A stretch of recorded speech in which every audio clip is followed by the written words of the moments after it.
এই একটা পাপ যদি কেউ না করে ইনশাল্লাহ সে জান্নাতে যাবে, যতই পাপ করুক না কেন। বাসায় মা বোন যারা আছে অনেকেই দেখা যায় চুল আশ্রয় চিরুনি পরে গেলে বলে আজকে মেহমান আসবে। কি আসবে আজকে? মেহমান আসবে আজকে বললেই শিরক। বাসা থেকে বের হচ্ছেন, আপনার পাঞ্জাবিটা একটু আটকে গেছে, আপনার স্ত্রী বলছে একটু বসে যান, অমঙ্গল হতে পারে, বসেন, বাস মুশরিক, শিরক হয়ে গেল। মুসলিম সমাজে রন্ধ্রে রন্ধ্রে শিরক। এখন রাস্তাঘাটে উঠতে বসতে পেপার পত্রিকা খুললেই শিরক। পেপার খুলবেন রাশিফল, সিংহ রাশি কন্যা রাশি, দিনটা কেমন যাবে বিশ্বাস করলেই মুশরিক হয়ে যাবে। রাস্তার পাশে টিয়া পাখি দিয়ে ভাগ্য পরীক্ষা করছে, হাতটা দেখে দেন তো ভাই কি আছে, বললেই শিরক হয়ে যাবে। আংটি বিক্রি করছে, আংটি পরলে রোগ ভালো হবে, হাতে দিল রোগ ভালো হবে এই উদ্দেশ্যে, মুশরিক। হাতে দিয়েছে রোগ ভালো হবে, আমার ডায়াবেটিস ভালো হয়ে যাবে, বিসমিল্লাহ, ব্যাস মুশরিক, নাউজুবিল্লাহ। এই আকীদা নিয়ে পড়লেই মুশরিক। মুসলিম সমাজে অহরহ শিরক আছে। আর আবু জেহেলের যুগে কি ছিল ভাই? আবু জেহেলের যুগে অনেকদিন বলেছি মেজর 5টা সমস্যা ছিল। কয়টা? মেজর 5টা, মাইনর সমস্যা অনেক, মেজর 5টা। এক, আবু জেহেলের যুগের বেশিরভাগ মানুষ শিরক করতো। কি করতো ভাই?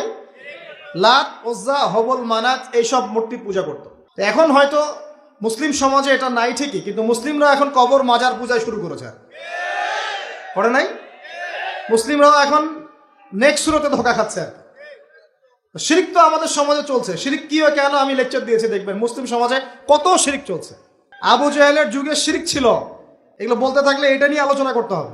আলোচনার টপিক আমার আজকে অন্যরকম। আবু জেহেলের যুগে কি ছিল ভাই? শিরক ছিল, সমাজে রন্ধ্রে রন্ধ্রে শিরক ছিল। এখনকার সমাজেও শিরক আছে। তারা লা ইলাহা ইল্লাল্লাহ না পড়ে শিরক করতো, আমরা পড়েও শিরক করি। আল্লাহ পাক আমাদের সবাইকে শিরকের পাপ থেকে হেফাজত করুন বলি আমি।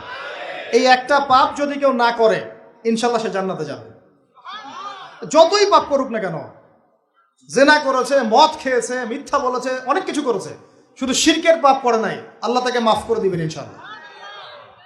বিশ্বাস করলেন না কথাটা? নবীজি বলেছেন এই উম্মতের যে কোনো ব্যক্তি যতই পাপ করুক না কেন আল্লাহ পাক সমস্ত পাপ মাফ করতে পারেন, কিন্তু শিরকের গুনাহ আল্লাহ পাক মাফ করবেন। তওবা করে যদি মারা না যায় মাফ করবেন না। একটা এক্সাম্পল দিয়ে বোঝাচ্ছি, তাহলে ক্লিয়ার হয়ে যাবে। মনে করেন কেউ একজন জেনা করেছে, তওবা করার সুযোগ হয় নাই, মারা গেছে, নাউজুবিল্লাহ। এখন আল্লাহ পাক কিয়ামতের মাঠে এই জেনার পাপটা মাফ করে দিতে পারেন, যদিও সে তওবা করে নাই। যদিও সে তওবা করে নাই, আল্লাহ পাক এই পাপটাও মাফ করতে পারেন। কিন্তু একজন ব্যক্তি শিরক করেছে, তওবা করে নাই, কিন্তু এই অবস্থায় যদি কাল কিয়ামতের মাঠে আল্লাহর সাথে সাক্ষাৎ করে, আল্লাহ তার গুনাহ মাফ করবে না। এই শিরক আর অন্য পাপের এই হলো পার্থক্য। তাহলে সবচেয়ে কোন বিষয়টা থেকে আমাদের বেঁচে থাকা উচিত ভাই?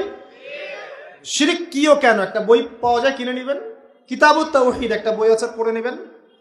কোরআন সুন্নাহর আলোকে বিশুদ্ধ আকীদা, এরকম অনেক বই পাওয়া যায়। আর আকীদা সংক্রান্ত একটা অনবদ্য বই হলো আল আকীদা আত তাহাওয়িয়া।